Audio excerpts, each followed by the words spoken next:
નમસ્કાર, કેમ છો? જય શ્રી કૃષ્ણ મારા વહાલા વિદ્યાર્થી મિત્રો. મારું નામ છે જયેશ રાઠવા અને તમે જોઈ રહ્યા છો સાહેબ નચિકેત સ્ટડી, જ્યાં તમને મિત્રો દરેકે દરેક કોન્સેપ્ટ, દરેકે દરેક ટોપિક ખૂબ જ મસ્ત રીતે શીખવા મળી રહ્યા છે. અને આપણે શીખી રહ્યા છીએ મિત્રો ચેપ્ટર નંબર 1 ધોરણ 9 ની અંદર ગણિત વિષયની અંદર સંખ્યા પદ્ધતિ, જેમાં આપણે અત્યાર સુધીમાં મિત્રો સ્વાધ્યાય 1.3 સુધીનું પિક્ચર પૂરું કરી ચૂક્યા છે. અને હવે આપણે કૂદકો મારવાના છે ભાઈ 1.4માં, અને ત્યાર પછી આપણે કૂદકો મારવાના છે 1.5માં. પણ આ બે સ્વાધ્યાય શીખતા પહેલા આપણે આ સ્વાધ્યાયના કયા કયા ઉદાહરણો કરવાના છે, બરાબર છે, એ આપણે શીખશું તો આપણું વધારે ઇઝીલી આપણે સ્વાધ્યાય 1.4ને કવર કરી શકીશું. એટલા માટે આપણે આ વિડીયોમાં ઉદાહરણ નંબર 11 થી લઈને 15 શીખવાના છે, જે તમારું સ્વાધ્યાય 1.4 માટે ખૂબ જ હેલ્પફુલ સાબિત થવાનું છે, હે ને? ચાલો શરૂઆત કરીએ છીએ આપણે સ્વાધ્યાય ઉદાહરણ નંબર 11 થી લઈને 15 સુધીના કયા કયા ઉદાહરણો છે. ખૂબ જ સિમ્પલ ઉદાહરણ આપણે આમાં સોલ્વ કરવાના છે, ને આવડી જવાના છે. આપણને સંખ્યા કેટલીક આપેલી છે, જેમ કે 7√5 લખી દઈએ. ચાલો 7√5. બીજી આપેલી છે 7/√5. ત્રીજી આપેલી છે √2 + 21, અને ચોથી આપેલી છે આપણને π-2. હવે આપણને પૂછેલું છે મિત્રો કે આ બધી સંખ્યાઓ અસમય સંખ્યાઓ છે કે નહીં, આપણે ચકાસવાનું છે, બરાબર છે. આ બધી સંખ્યાઓ કેવી છે? અસમય સંખ્યાઓ છે કે નહીં, આપણે ચકાસવાનું છે. ડન છે. ચાલો કેવી રીતે આપણે કરશું આને, તમને સિમ્પલ મિત્રો સમજાવું કે આપણે આને કેવી રીતે સોલ્વ કરવાનું છે. તમને જસ્ટ કિંમત કહું કે શું શું આની કિંમત આવે છે. જો આપણે મિત્રો 7ની કિંમત તમને ખબર, 7ની કિંમત 7 જ આવશે. અને √5 જે છે ગુણાકારમાં છે, બરાબર. √5 કેવા છે સાહેબ? ગુણાકારમાં છે. તો √5 ની કિંમત 2.236, અને આગળ અટકતું નથી, આગળ સંખ્યા જઈ જ રહી છે, બરાબર છે. સમજજો ખાસ, આ સંખ્યા આગળ પાછી જાય જ છે. 2.236 અને આગળ સંખ્યા વધવાની છે. હવે આપણે ગુણાકારનો માનશું મિત્રો, ગુણાકાર કરતા ફરીથી આપણને સંખ્યા એવી જ કંઈ મળવાની છે.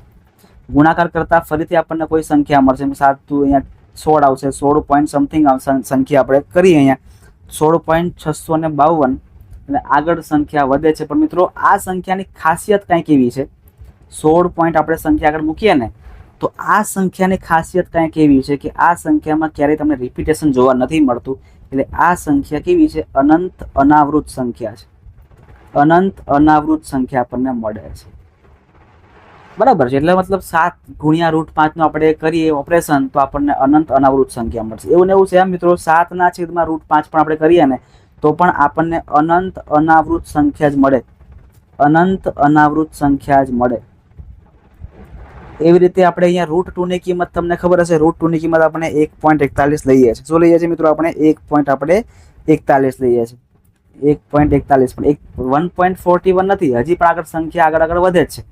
તો પાછા આપણે 21 એડ કરીએ તો ફરી આપણને કોઈ સંખ્યા નવી મળશે, ને એ નવી સંખ્યા આપણને જે મળશે ને એ ફરીથી અનંત અનાવૃત છે, અનંત અનાવૃત છે, બરાબર છે. એવી રીતે અહીંયા ચોથું ઉદાહરણ જો π-2. પાઈ કેવી સંખ્યા છે? પાઈ અસમય સંખ્યા છે. અસમય સંખ્યા સમય સંખ્યા કરો એટલે આપણને અસમય સંખ્યા જ મળે. શું મળે આપણને? અસમય સંખ્યા મળે. મિત્રો એ કહેવાનો ભાવાર્થ એવો છે કે આ બધી સંખ્યા આપણને શું કહેવા માંગે છે? જેમ કે 7√5 છે, 7/√5 છે, √2 + 21 છે, π-2 છે, બરાબર. આ બધી સંખ્યાઓ મિત્રો કેવી છે? અસમય સંખ્યાઓ છે, બરાબર છે. કેવી સંખ્યા છે? અસમય. આપણે આ બધું કરવાની પણ કંઈ જરૂર નહીં પડે, તમને આ ખાલી સમજાવવા માટે કર્યું, બાકી આ કરવાની કોઈ આપણને જરૂર પડશે નહીં. સિમ્પલ આપણે જોઈ લેવાનું કે જ્યારે કોઈ સમય સંખ્યા અને અસમય સંખ્યા વચ્ચે ગુણાકાર, ભાગાકાર, સરવાળા કે બાદબાકી કરવું હોય ને તો મિત્રો એ થશે નહીં. એ હંમેશા આપણને કેવું મળશે? અસમય સંખ્યા જ મળશે, બરાબર. માત્ર એક અપવાદ એવો આપણે કહી શકીએ કે જ્યારે પણ આપણે આવું કરવું હોય, સમજો ગુણાકાર ભાગાકાર પણ સમય સંખ્યાઓ બંને હોય, જેમ કે √5 - √5 આપણે કરવું હોય તો શું મળશે? તો કે ભાઈ કંઈ નહીં, 0 મળશે, પતી ગયું. તો આ ભાઈ સમય સંખ્યા બની જશે. પણ ક્યારે બને? જ્યારે બંને સંખ્યાઓ સરખી હોય ત્યારે. અહીંયા 7 ની જગ્યાએ જો √5 હોત ને, √5 અને √5, તો √5 5 થઈ ગયું હોત તો સમય.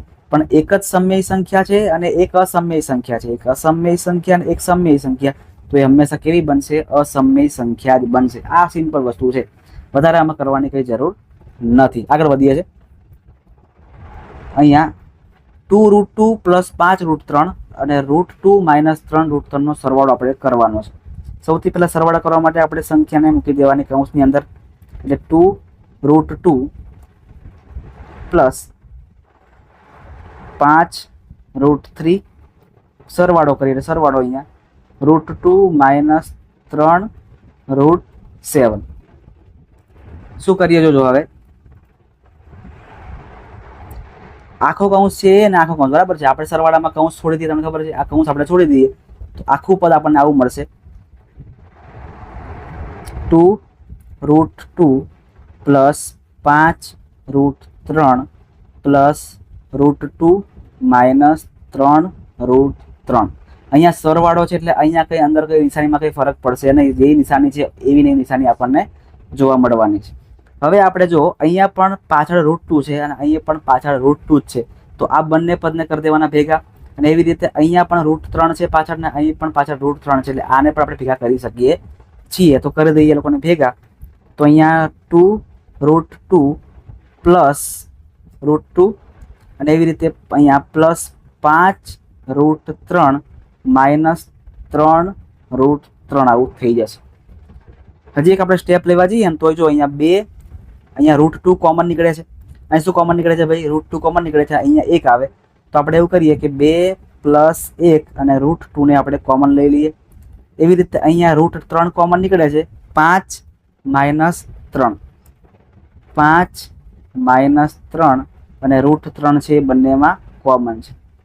ચલો 2 ને 1 કરો તો કેટલા આવશે? 3 આવશે. 3√2 પ્લસ 5 માંથી 3 કાપો તો કેટલા વધે? 2 વધે, એટલે 2√3. આ આપણો સરવાળાનો જવાબ થઈ જશે. આવું આપણે સ્વાધ્યાય 1.4 પણ કરવાનો છે. આ તમને કેટલાક સ્ટેપ તો આપણે મિત્રો વધારાના કર્યા છે. જોજો, આ સ્ટેપ પણ આપણે વધારાનું જ કર્યું, તમને સમજાવવા માટે કર્યું. બાકી ડાયરેક્ટ પણ થઈ જાય. કેવી રીતે ખબર છે? જો આ 2√2 અને આ 1√2, તો 2 ને 1 કેટલા થાય? 3 થાય ને, તો થઈ ગયું 3√2. એવી રીતે અહીંયા પ્લસ 5√3 અને માઇનસ 3√3, તો 5 માંથી 3 કાપો તો કેટલા આવે? 2 આવે, તો થઈ ગયા 2 અને પાછળ √3 ના √3. બરાબર ને? આવું અમુક સ્ટેપ તો આપણે ડાયરેક્ટ જ કરી દેવાના છે, પછી ડાયરેક્ટ કરશું. આપણે અત્યારે ઉદાહરણ શીખી રહ્યા છીએ એટલે આપણે અત્યારે લાંબી રીત કરવાની છે. ઠીક છે, ચલો આગળ વધીએ છીએ. 6√5 નો 2√5 સાથેનો ગુણાકાર આપણે કરવાનો છે. ગુણાકાર હવે કરીએ છીએ તો 6√5 ગુણ્યા 2√5. સૌથી પહેલા આપણે સમય સંખ્યાનો કરીએ. સમય સંખ્યા ગુણાકાર તો જો તમે અહીંયા કે 6 અને 2 નો ગુણાકાર થઈ શકે અને √5 અને √5 નો ગુણાકાર થઈ શકે. તો આપણે હવે એવું કરવાનું છે. સૌથી પહેલા આપણે કરીએ 6 ગુણ્યા 2 અને બીજા કૌંસમાં √5 ગુણ્યા √5. 6 ગુણ્યા 2 એટલે કેટલા થાય? 12 થાય. અને √5 ગુણ્યા √5 કરો એટલે √5 નો વર્ગ થાય. √5 બે વખત કહેવાય ને. કોઈ પણ મિત્રો રૂટ સંખ્યાનો વર્ગ કરો તો રૂટ નિશાની નીકળી જશે, માત્ર ને માત્ર સંખ્યા આવશે. ધારો કે હું √2 નો વર્ગ કરું ને તો રૂટ નીકળીને ખાલી 2 આવશે. √11 કરું અને એનો સ્ક્વેર કરું તો માત્ર ને માત્ર 11 જવાબ આવશે. એવો જ કોન્સેપ્ટ આપણે અહીંયા લેવાનો છે કે ભાઈ √5 નો વર્ગ કરો તો શું આવે? √5 નો વર્ગ કરો તો માત્ર ને માત્ર 5 આવે. અને અહીંયા 12 × 5 = 60 થાય, એટલે 60 આપણો અહીંયા જવાબ થાય છે. ગુણાકારનો જવાબ શું થાય છે આપણો? અહીંયા 60 થાય છે. ક્લિયર છે? ચાલો આગળ વધીએ છીએ. 8√15 અને 2√3 વડે ભાગાકાર કરવાનો છે આપણે. ચલો એ પણ ખૂબ સિમ્પલ છે. 8√15 એના છેદમાં 2√3. હવે મિત્રો સમય સંખ્યા અસમય સંખ્યાનું અસમય સંખ્યા વડે ભાગાકાર થઈ શકે છે. બરાબર, આપણે ભાગી શકીએ છીએ. કેવી રીતે ખબર છે? જો આવી રીતના કે 15 છે તો 15 ના ભાગલા શું પડે? તો કે 15 ના ભાગલા પડે √5 ગુણ્યા √3 પડી શકે ને. એવી રીતે અહીંયા છેદમાં √3 છે તો √3 ના ભાગલા શું પડે? √3 ના ભાગલા √3 = √3 જ પડે. તો આ √3 ને √3 કેન્સલ થઈ જાય, શું આવે? માત્ર ને માત્ર √5 ના છેદમાં 1, એટલે √5 આપણો અહીંયા જવાબ થઈ જાય જો આપણે ભાગ કરીએ ને તો. તો આ જ વસ્તુ આપણે કરવાનું છે. તમે જો ડાયરેક્ટ પણ કરી શકીએ આપણે કરવું હોય તો, કે 3 × 5 = 15, પણ અહીંયા પણ રૂટ છે, અહીં પણ રૂટ છે, એટલે આપણે શું કરવું પડે? અહીંયા રૂટ કરી દેવું પડે. અને અહીંયા તમને ખબર છે 2 × 8, એક જ સ્ટેપમાં આપણો જવાબ થઈ જશે 4√5. વધારે કંઈ લાંબુ કરવાની જરૂર છે નહીં. અને કરવું હોય તો કરી પણ શકો તમે લોકો આવી રીતના. 8 ના છેદમાં 2 ગુણ્યા √5 ગુણ્યા √3 એટલે √15 અને છેદમાં √3. હવે કાપાકૂપી કરવાની એટલે √3 કેન્સલ થશે. 2 ગુણ્યા 4 8 થઈ ગયા. જવાબ તમારો અહીંયા 8 √5. આવું કરો તો પણ ચાલે, ડાયરેક્ટ કરો ને તોય તમને કોઈ કંઈ કહેવા માટે નથી આવવાનું, ચિંતા ના કરો. બરાબર. ચલો 15મો દાખલો છે. નીચેના પ્રશ્નમાં સાદું રૂપ આપવાનું છે. આપણને કુલ 4 દાખલાઓ આપેલા છે અને 4 દાખલાનું આપણે સાદું રૂપ આપવાનું છે. આમાં મિત્રો તમને હું ખૂબ જ શાંતિથી સમજાવવાનો છું, કેમ કે આમાં તમને કેટલાક સૂત્ર પણ શીખવા પડશે. એ સૂત્ર તમને હજી સુધી નથી આવડતા, કેમ કે એ જે સૂત્ર આપણે ભણવાના છે ને એ આપણે ચેપ્ટર નંબર 2માં શીખવાના છે. ચેપ્ટર નંબર 2 જે બહુપદી ચેપ્ટર છે ને એમાં સૂત્ર બધા આવવાના છે. એ સૂત્ર પરથી દાખલા ખરેખર આપણે કરવાના છે. બરાબર. એટલે તમને હું શાંતિથી સૂત્ર સાથે સમજાવીશ. ચલો સૌથી પહેલો દાખલો. જો આમાં સૂત્રની જરૂર નહીં પડે, કેમ કે જો જ્યારે પણ કોઈ 2 સંખ્યા હોય અને 2 સંખ્યા હોય એટલે કે 2 કૌંસ હોય અને 2 કૌંસ વચ્ચે આપણે કરવો હોય ગુણાકાર, તો મારી એક મિત્રો સિમ્પલ ટેકનિક છે. પહેલા કૌંસની સંખ્યા હું આખી લઈ લેવાની અને બીજો કૌંસ આખો લઈ લેવાનો. એટલે સાહેબ ખબર ના પડે. જો પહેલા 5નો ગુણાકાર કરશું આપણે આખા કૌંસ સાથે અને ત્યાર પછી √7નો ગુણાકાર કરશું આપણે આખા કૌંસ સાથે. આ સૌથી બેસ્ટ ટેકનિક છે. જો કરીએ 5નો સૌથી પહેલા ગુણાકાર કરીએ આખા કૌંસ સાથે, એટલે 5 ગુણ્યા આખો કૌંસ 2 + √5. હવે √7 લઈ લેવાના એટલે √7 અને એનો પણ કરશું આપણે આખા કૌંસ સાથે ગુણાકાર 2 + √5. હવે કરો. હવે કોઈ સંખ્યા એ કૌંસની બહાર હોય ને તો આ સંખ્યાનો ગુણાકાર કૌંસમાં દરેક સાથે ગુણાકાર થાય, એટલે 5નો ગુણાકાર 2 જોડે પણ થાય અને 5નો ગુણાકાર √5 સાથે પણ થશે. એવી રીતે અહીંયા √7નો ગુણાકાર 2 જોડે પણ કરવાનો અને √7નો ગુણાકાર √5 સાથે પણ થઈ શકે છે. તો એ આપણે કરીએ. હવે તો 5 ગુણ્યા 2 કરો એટલે 5 દુ 10 અને 5 ગુણ્યા √5 કરો એટલે 5 √5 થશે. √7 ગુણ્યા 2 કરો એટલે 2 √7 થાય અને √7 ગુણ્યા √5 કરો. તમે જો અહીંયા કે √7 ગુણ્યા √5 આપણે કરવું હોય તો 7 × 5 = 35. ગુણાકાર અસમય સંખ્યા વચ્ચે થઈ શકે તો √35 આપણો અહીંયા જવાબ થશે. √35. બસ અહીંયા આપણું કામ થઈ ગયું પૂરું. આમાંથી કશું કોમન નીકળતું નથી એટલે આ જ આપણો અહીંયા જવાબ થઈ જાય છે. ડન છે. આગળ વધીએ. હવે તમે જો આમાં આપણે સૂત્ર શીખીશું એક. ધારો કે x + y અને x - y આવી રીતે આપણને આપેલું હોય. તમે જો અહીંયા કે અહીંયા પણ આપણને 5 + √5 અને 5 - √5. આગળની બંને સંખ્યા પણ સરખી, પાછળની બંને સંખ્યા પણ સરખી, વચ્ચે પ્લસ એક જગ્યાએ માઇનસ. અહીં પણ તમે જુઓ કે સેમ ટુ સેમ એવું ને એવું છે. બરાબર. આવું શું કરવાનું તો મિત્રો પહેલા પદનો સ્ક્વેર કરી દેવાનો ઓછા બીજા પદનો સ્ક્વેર કરી દેવાનો, એ આપણો જવાબ થઈ જશે. અહીં પણ તમે જુઓ કે પહેલું પદ સરખું છે, બીજું પદ પણ સરખું છે. એક પ્લસ હોય ને એક માઇનસ હોય તો શું કરવાનું તો કંઈ નહીં, આવું કરી દેવાનું. સૌથી પહેલાં તો બંને કૌંસ કરી દેવાના. પહેલા કૌંસનો સ્ક્વેર ઓછા બીજા કૌંસનો સ્ક્વેર, એટલે કે પહેલા પદનો સ્ક્વેર બીજા પદનો સ્ક્વેર. પહેલું પદ છે 5, બીજું પદ છે આપણો √5. જોજો 5નો સ્ક્વેર કરો તો કેટલા આવે? 5નો સ્ક્વેર 25 થાય અને √5નો સ્ક્વેર કરો તો કેટલા આવે? તો કે ભાઈ √5નો સ્ક્વેર કરો તો ખાલી 5 જ આવે. 25માંથી 5 આપો એટલે કેટલા મળે ભાઈ? 20 મળે. આ 20 જ આપણો જવાબ છે ભાઈ. આ 20 જ આપણો શું છે ભાઈ? જવાબ છે. ક્લિયર? ચાલો આગળ વધીએ. √7 + √3 + √7નો સ્ક્વેર. ફરી સૂત્ર શીખજો એક.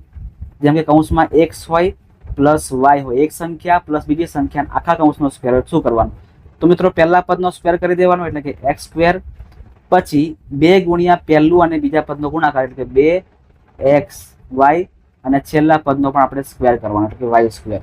હે ને? ચલો સૂત્ર લખી દઉં છું. અહીંયા સૂત્ર આખું અમે લખીને આપી દઉં છું. બરાબર છે. જેમ કે x + y નો સ્ક્વેર હોય તો પહેલા પદનો સ્ક્વેર પ્લસ 2 ગુણ્યા પહેલું અને બીજા પદનો ગુણાકાર અને y નો સ્ક્વેર એટલે કે છેલ્લા પદનો સ્ક્વેર.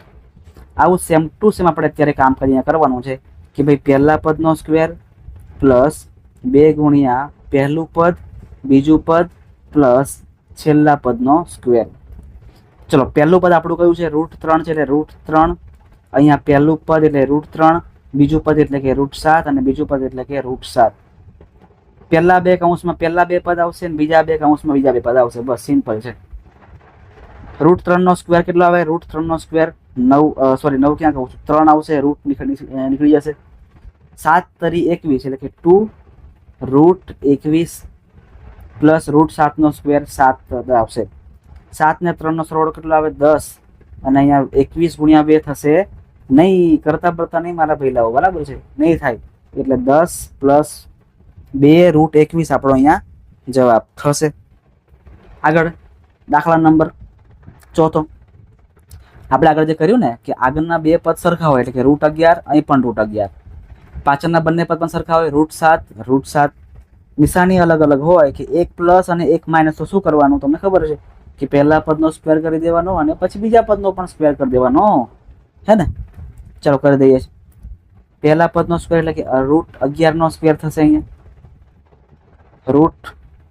√11 સ્ક્વેર, બીજા પદનો સ્ક્વેર એટલે કે √7 સ્ક્વેર. ડન છે. √11 સ્ક્વેર શું આવે? 11 જ આવે, વધારે કઈ નહીં આવે. અને √7 સ્ક્વેર 7 જ આવે, બીજું કઈ ના આવે. 11 માંથી 7 ને કાપો એટલે કેટલા વધે? 4 વધે. 4 આપણો અહીંયા જવાબ થશે. 4 અહીંયા આપણો મિત્રો જવાબ થઈ રહ્યો છે. ડન છે, ક્લિયર છે. ચાલો તો અહીં આપણા મિત્રો 11 થી લઈને 15 સુધીના ઉદાહરણ આપણે પૂરા કરી ચૂક્યા છે. હવે 16, 17, 18 અને 19 આ ચારે ચાર ઉદાહરણો મિત્રો આપણા માટે ખૂબ જ સ્પેશિયલ છે, કેમ કે બધા જ મોસ્ટ આઈએમપી છે. બધા જ કેવા છે? મોસ્ટ આઈએમપી છે. એવા દાખલાઓ તમને મિત્રો એક્ઝામમાં ખાસ પૂછાય છે અને એ રીત છે સમયકરણની રીત. તમને હું શીખવાડીશ આગળના વિડીયોમાં, અત્યારે તમે ખાલી મેં બેઝિક કહી દઉં છું. આપણે એમાં સમયકરણની રીત શીખવાની છે, જે મિત્રો ખૂબ જ ઇમ્પોર્ટન્ટ છે, તમારે શીખવી ખૂબ જરૂરી છે. ક્લિયર છે મિત્રો? તો મળીએ છીએ આપણે હવે નેક્સ્ટ વિડીયોની અંદર, જેમાં આપણે એ રીત શીખવાની છે. ત્યાં સુધી તમને મિત્રો મારો વિડીયો કેવો લાગ્યો એ ખાસ મને કોમેન્ટ કરીને જણાવજો. વિડીયોને એક મસ્ત મજાની એક લાઇક પણ મારી દેજો. તમારા મિત્રો સુધી આ વિડીયોને અચૂકથી શેર કરજો, જેથી જે વિદ્યાર્થીઓ ક્લાસ જતા નથી એ વિદ્યાર્થીઓ માટે ખાસ આ વિડીયો ઉપયોગી થઈ રહે. અને જો તમે ચેનલ પર પહેલી વાર આવી રહ્યા છો તો આ સબસ્ક્રાઇબના બટનને ખાસ પ્રેસ કરી દેજો.